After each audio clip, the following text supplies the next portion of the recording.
Hi, my name is Kelly Herman, and I will be presenting the positive psychology movement today. I just wanted to make note that this presentation is on the form of a timeline. So if you notice, it's starting from 1980 until present day. So we have about 3 decades that I will be covering about information that has been collected and why it has been integrated into the discipline of psychology today. And first, I just want to start with the history. So I'll start off with the definition of positive psychology, and that's the science of positive subjective experience, individual traits, and institutions, with focus to improve quality of life and prevent pathologies that arise when life is barren and meaningless. And also, I just wanted to make note that throughout the last 100 years, behavioral scientists were really the first that conducted scholarship and research on positive topics. And I'll explain why that is more important later on. Next, I want to talk about the pioneers of positive psychology. And the man on the right-hand side of the screen in the photo is Csikszentmihalyi, and he focuses on flow and creativity. And he's a major pioneer of positive psychology today, along with Martin Seligman, who I will have a YouTube clip of later on that's going to talk about his takes on positive psychology. Also, another pioneer would be Don Clifton, who focused on human strengths, George Vaillant, who focused on effective coping, Shelley Taylor, who focused on health, and Jane Pilivian, who focused on helping and volunteerism. Some of the major topics that are discussed in positive psychology are happiness, optimism and helplessness, mindfulness, flow, character strengths and virtues, hope, positive thinking, and resilience. And later this will come into play when I describe more about the implications that are found within this particular discipline of psychology. Some of the applications can be in an educational setting, a therapeutic setting, can be used for self-help, stress management, and then also when situations arise within the workplace.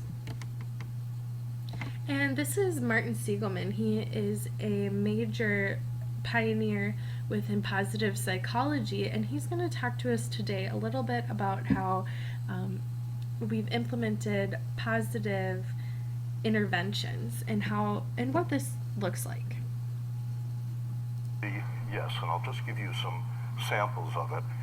It's being done in a rigorous manner. It's being done in the same way that we test drugs to see what really works. So we do random assignment, placebo-controlled, long-term studies of different interventions, and just to sample the kind of interventions that we find have an effect. When we teach people about the pleasant life, how to have more pleasure in your life, one of your assignments is to take the mindfulness skills, the savoring skills, and you're assigned to design a beautiful day.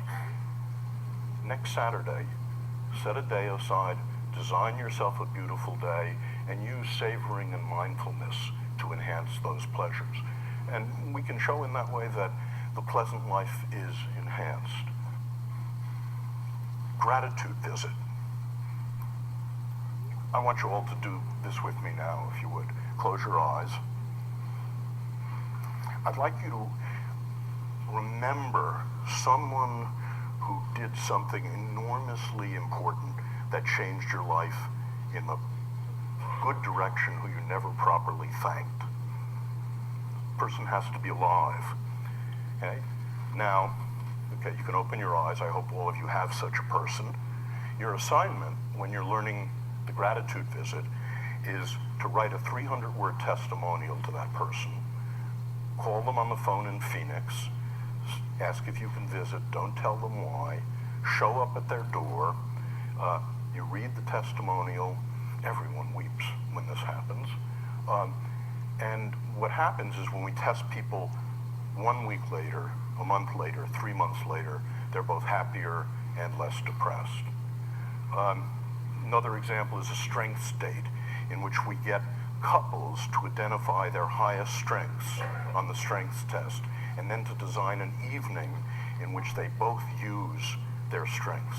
And we find this is a strengthener of relationships. And fun versus philanthropy, but it's so heartening to be in a group like this in which so many of you have turned your lives to philanthropy. Well, my undergraduates and the people I work with haven't discovered this, so we actually have people do something altruistic and do something fun, and to contrast it. And what you find is when you do something fun, it has a square wave walk set. When you do something philanthropic to help another person, it lasts, and it lasts. So moving along, some of the intentions of positive psychology for both researchers and practitioners is to work on human strengths and positive attributes rather than having this hyper focus on human problems. There's been a shift in psychology's empirical views within the last 30 years from assessing and curing individuals that are suffering to now let's focus more on positivity and how we can implement that. An example being that the field of positive psychology at the subjective level is about valued subjective experiences, that being well-being, contentment, and satisfaction. And these are experiences from our past. For the future, we can think about hope and optimism. And then finally, flow and happiness would be a state that is found in the present. Some central concerns. There's 3 primary central concerns involved in positive psychology. First being positive emotions. So our focus on, again, contentment with the past, happiness with present, and hope for the future. Second being positive individual traits, strengths and virtues. Examples being the capacity for love and work, courage, compassion, resilience, creativity, and so on. And then last but certainly not least, positive institutions.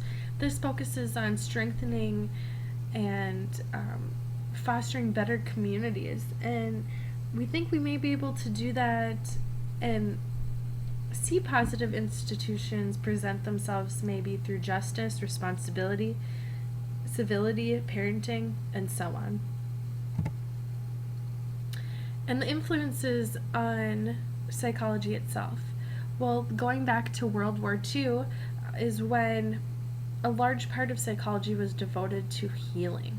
So we're focused on repairing damages, and by repairing damages, we utilized this, and still do utilize the disease model. And of course, this neglects the idea of fulfilling individuals and thriving a community, and even the possibility for building that strength.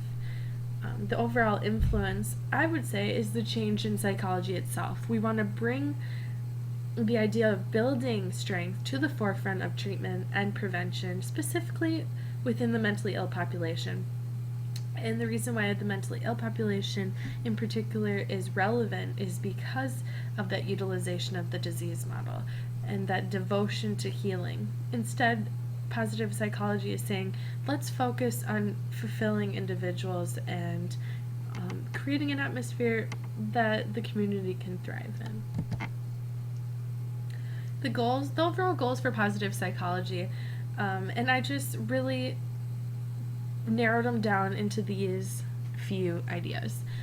Families and schools want to allow their children to flourish. So if we're implementing positive ideals, then that's allowing an opportunity for children to flourish.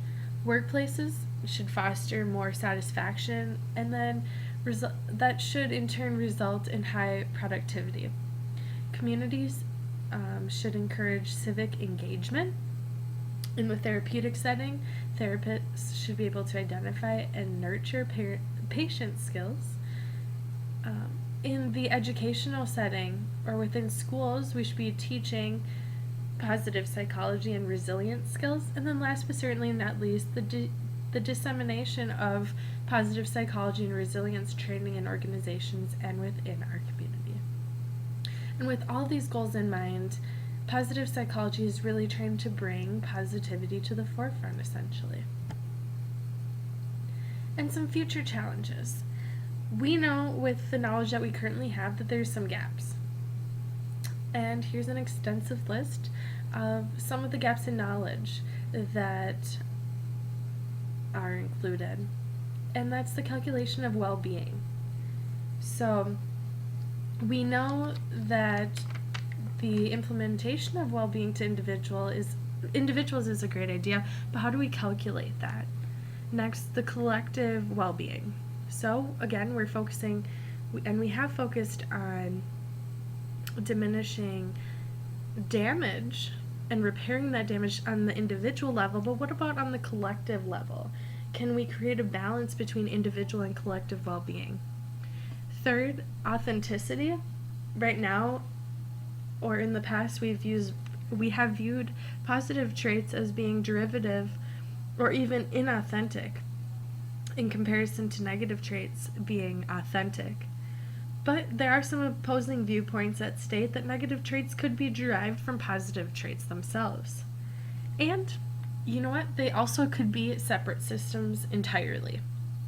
Next would be buffering. We also have descriptive versus prescriptive, realism, enjoyment versus pleasure, neuroscience and heritability, and then the development of positivity overall. And these are my sources. Thank you for listening, and I hope that you enjoyed this presentation.